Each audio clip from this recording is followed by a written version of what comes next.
حسین کے بابا جناب علی فرماتے ہیں، جس شخص کا اصل گندا اور ناپاک ہوتا ہے اس کی ملاقات سے برے نتائج پیدا ہوتے ہیں۔ اہل فضل اور اصحاب کمال کے ساتھ میل جول رکھ تاکہ سعادت و بزرگی حاصل ہو، اور جو شخص اپنے سفر کی تیاری کی فکر کرتا ہے وہ سفر میں نہایت خوش رہتا ہے۔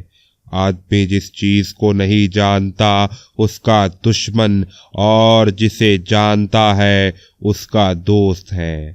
بس جو شخص لوگوں سے برائی سے پیش آتا ہے لوگ بھی اس کے ساتھ ویسے ہی پیش آتے ہیں۔